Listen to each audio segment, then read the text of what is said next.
Day 71 of learning Python. So hello everyone, welcome back to the Python series. So ఈరోజు topic ఏంటంటే మనం naming variables అనే topic గురించి తెలుసుకుందాం. సో అర్జెంట్గా వీడియోని సేవ్ చేసుకో అండ్ నువ్వు ఒకవేళ కాలేజ్ స్టూడెంట్ అయితే నీకు స్కిల్స్ అనేటివి చాలా ఉపయోగపడతాయి. సో కొన్ని ఫాలో ఆర్ సబ్స్క్రైబ్ చేసి పెట్టుకో. Now let's learn the topic. So basically నిన్నటి వీడియోలో మనం నేమింగ్ వేరియబుల్స్ అనే టాపిక్ గురించి తెలుసుకున్నాం. సో ఈ రోజు కూడా అదే, బట్ నిన్న 2 రూల్స్ అని తెలుసుకున్నాం. సో ఈ రోజు మనం మిగతా రూల్స్ అని తెలుసుకుందాం. సో మీరు ఇక్కడ స్క్రీన్ పైన చూస్తే variable name must begin with capital letters, small letters and underscore తోటి స్టార్ట్ కావాలా వేరియబుల్ నేమ్స్ అనేది, రైట్? అండ్ రూల్ నెంబర్ 4 ఏంటంటే can't use keywords which are reserved for special meaning, int of, string of, float of, if, elif, else. So ఈ Python keywords ఏవైతే ఉంటాయో ఆ keywords అనేది మనం వేరియబుల్స్లో వాడకూడదు, right? So this is the 4th rule.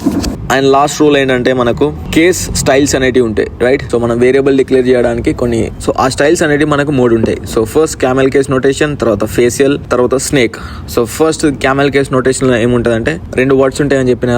So first word మొత్తం small లెటర్స్లో ఉంటుంది, సెకండ్ వర్డ్ స్మాల్ లెటర్స్లో ఉంటుంది, కానీ సెకండ్ వర్డ్లో ఫస్ట్ క్యారెక్టర్ అనేది క్యాపిటల్ లెటర్లో ఉంటుంది, రైట్?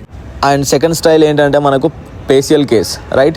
సో దాంట్లో మనం 2 వర్డ్స్ తీసుకుంటే 2 వర్డ్స్కి ఓన్లీ ఫస్ట్ క్యారెక్టర్ మాత్రమే మనకు క్యాపిటల్లో ఉంటుంది, మిగతా అన్ని స్మాల్ లెటర్స్లో ఉంటాయి. సో నెక్స్ట్ స్నేక్ కేస్ అనేది. సో స్నేక్ కేస్ అనేది మ్యాక్సిమం ఏ డెవలపర్ అయినా సరే పైథాన్లో మనకు స్నేక్ కేస్ అనే స్టైల్ అనేది వాడతారు.